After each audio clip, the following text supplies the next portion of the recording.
50 años del rock nacional, muchísima agua ha pasado bajo el puente, muchísimas bandas han marcado realmente una historia que va a continuar. Y en nuestra ciudad universitaria se está efectuando una serie de conferencias, de eventos. Hoy se efectúa una de ellas para hablar sobre la patria ricotera, por ejemplo. Temas que se han hablado muchísimo, sobre todo después de la última presentación del Indio Solari. Y hay ríos de tinta sobre el asunto. Vamos a hablar al detalle con nuestros dos invitados del día de hoy. José Pepe Ávila, por supuesto, de nuestra radio, el capo máximo de nuestra radio. ¿Te puedo decir así?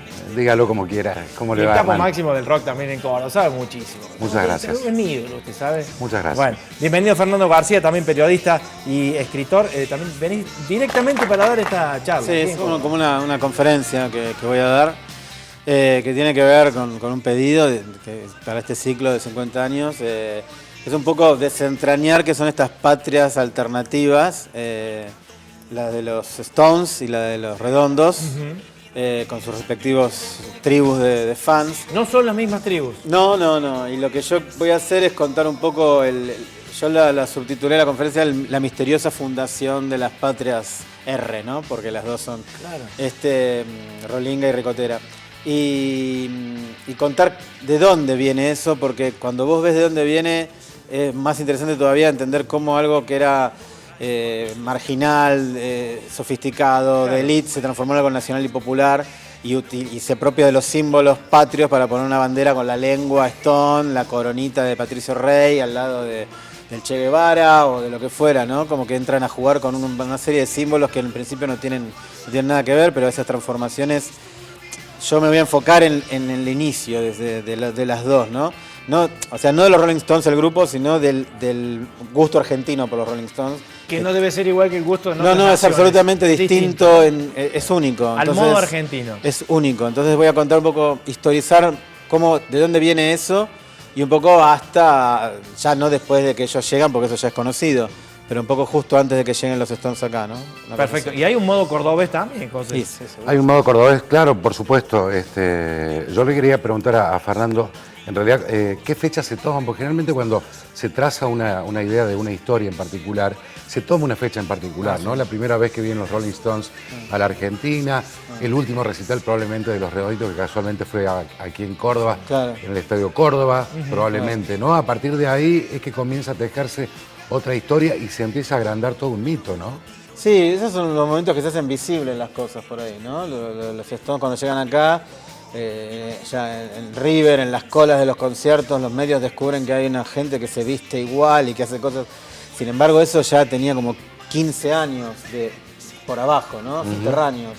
Y eso es lo que yo voy a tratar de contar hoy, como desde principios de los años 70 empezó a haber un perfil de consumidor de los Stones que se oponía a la hegemonía Beatles. Los Beatles eran hegemónicos realmente. Ajá. Y el fan de los Stones como que era una resistencia de algún modo, ¿no? Y a todas las modas que vinieron después, y permaneció como el grupo, más o menos, ¿no? Y ahí es como las tribus toman protagonismo, digamos, ¿no? Porque claro, uno ha leído muchas veces que el espectáculo a lo largo de los años, de estos últimos años, ¿no?, se trasladó del escenario al público, sí, absolutamente, digamos, ¿no? absolutamente. El público es el que manda, digamos. El público es el artista. En el rock argentino de los últimos 20 años es un poco así. La diferencia es que, bueno, los Stones, no me voy a poner a explicar lo importante que son los Stones, pero los Redonditos Ricota, en lo que yo voy a explicar hoy, realmente eran un evento artístico mayúsculo. O sea, el público nunca los superó a ellos como evento artístico, digamos. Con otros grupos que para mí hacen como un grotesco de los Redonditos Ricota, sí pasa eso. Y este fenómeno, de cara al futuro, hay una perspectiva de que esto continúe, pese a que las bandas, bueno, los Rolling... Mirá, los Rolling, no, es verdad, los Rolling igual tocaron el año pasado en La Plata, y se veía todavía. Está más diluido, digamos, el estonismo es como que se diluye un poco. Sí. Se mezcla con otras cosas. Quizás, sí, se fue transformando, fue transformando.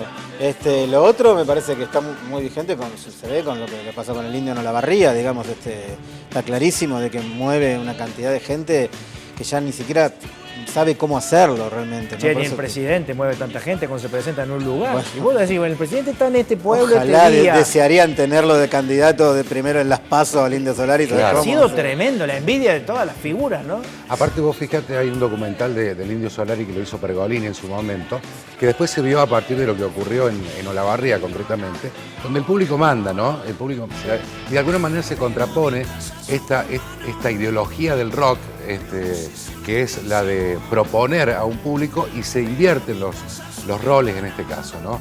En ese documental de Pergolini hay una parte muy clara, digamos, del Indio Solari diciendo el sold out, es decir, el vendido para el público ricotero o del Indio Solari en este caso, no existe. Es decir, mucha gente fue a Olavarría, en este caso en particular, sin su entrada sabiendo que iba a entrar, porque el público ahí manda. Claro, bueno, y mandó tanto que Sí, claro. controló. O sea, no puede superarse el descontrol de lo que sucedió ahí. Pese a los que lo defienden, ¿no es cierto? Se tiene que manejar de otra manera, todo el mundo ya lo sabe. No sabemos si se va a presentar de nuevo el Indio en algún momento. ¿Tenés alguna información? No, la verdad que no. No se sabe. La verdad que no. La verdad que no. Porque en Olavarría, bueno, mucha gente se quedó contento porque vendió muchas cosas. Yo te digo porque he vivido en Olavarría, conozco más o menos el ambiente, y otros dicen que no vuelvan nunca más, por favor. Genera esa controversia. Genera un mercado propio, claro.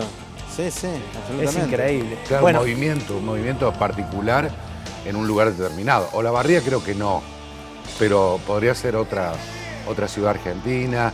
Obviamente que los ojos van a estar puestos en eso. Claro. Si eso ocurriera, digamos, y hay que ejercer un control mucho más estricto, por supuesto, eso está clarísimo. Fernando, ¿qué es capaz de hacer un fanático de una banda de este característica? Cualquier cosa, ¿no? Todo, ¿no? Evidentemente sí. Sí. Yo creo que son como... Tienen los rasgos como de pasiones muy arraigadas, Me hace ¿no? acordar al fútbol, pero me parece Sí. que lo excede incluso. Sí, pero hay rasgos como de... Son como 17 de octubre que se replicaron Sí, fuera de lo claro. político. Y eso está en el humus sociológico argentino. Yo no soy sociólogo, pero se me ocurre esa explicación ahora, digamos. Y sí, son capaces de viajar sin plata,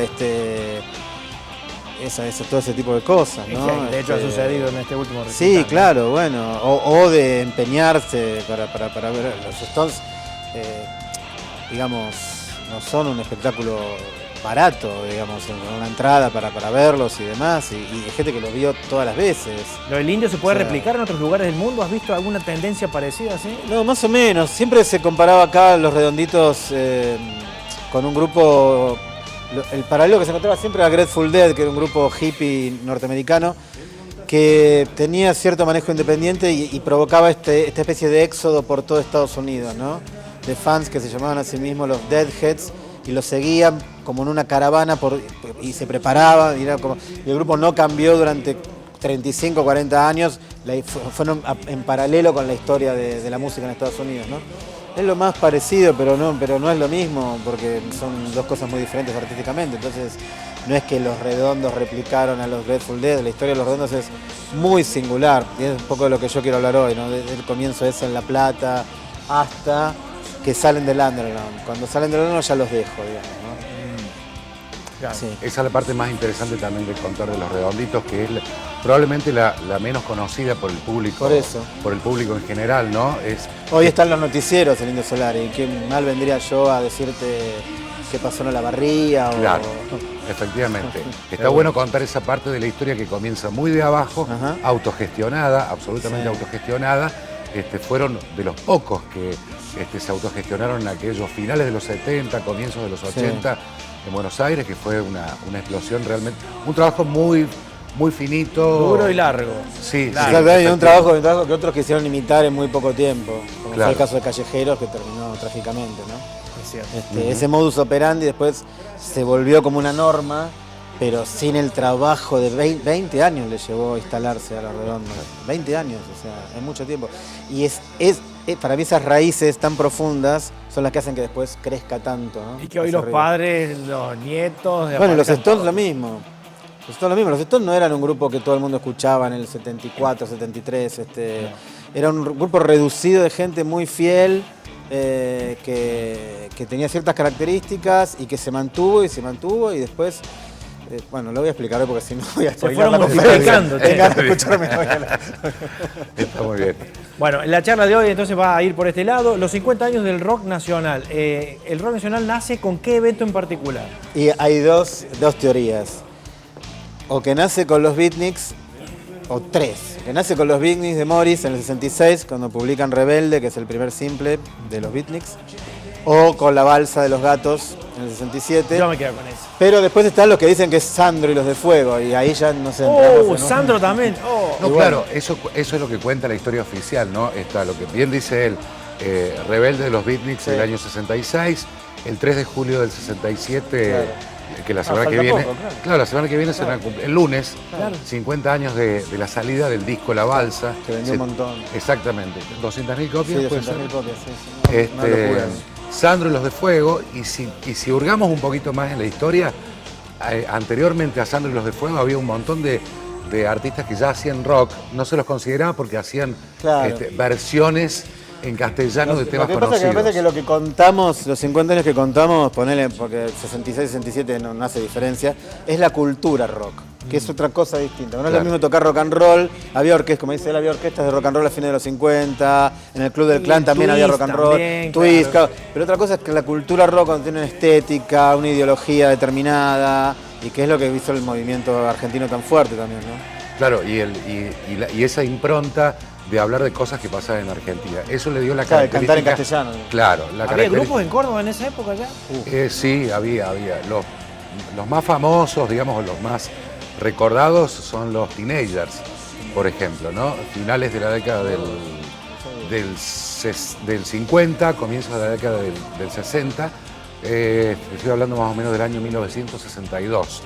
Que tomaban mucho, Fernando se acordará, de unas bandas que venían de México. Los Teen Tops. Los Teen Tops, por Oh, ejemplo. buenísimo, los Teen Así, Tops. tomando esa estética, digamos, se hacían bailes aquí en Córdoba, en los clubes de Córdoba, auspiciados por Radio Universidad, por ejemplo, donde venían estos grupos, florecieron todos estos grupos de esta característica, ¿no? Una de las canciones más conocidas de aquella época, mucha gente de un poquito más de 60 años se acordará, es una que se llama Bonitos Ojos Azules, que era una canción muy popular y que se escuchaba mucho por la radio, ¿no?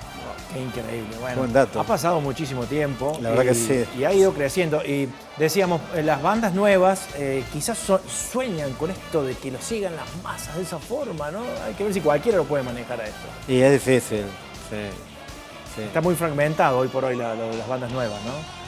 No sé, hay grupos que llevan muchísima gente, qué sé yo. Hay muchos nichos, ¿viste? Con internet y ¿Cuál demás. es la banda más rolinga de hoy por hoy en Argentina? No sé, o sea, primero porque yo pienso en el rock de los Stones y lo que se llama como rolinga, que a veces termina siendo como una caricatura, ¿no? Bueno, más pero, Stone. Pero está entonces. como, sí, bueno, un grupo como la 25 claramente, pero yo creo que para mí, mientras esté Juanse, sigue siendo él, Sí. es él. Claro. Es el alter ego de... Encima ahora se reúnen los Ratones para un recital, me parece fantástico, porque es el grupo que mejor entendió lo que es ser Stone y cómo ponerlo en práctica en una banda. Perdón, la prueba más contundente, lo de Juanse que decís, Fernando, este año en el Cosquín Rock estuvo 3 noches en un escenario alternativo Juanse con su banda, Juanse and the Band se llamaba, y realmente sonaba muy bien y tuvo mucha aceptación por parte del público. Mirá que había mucha oferta en el Festival de Cosquín y sin embargo Juanse concitó la atención de mucha gente. Y no es por casualidad, no es producto del marketing ni nada por el estilo, sino que la gente también sabe qué es lo que va a escuchar, ¿no?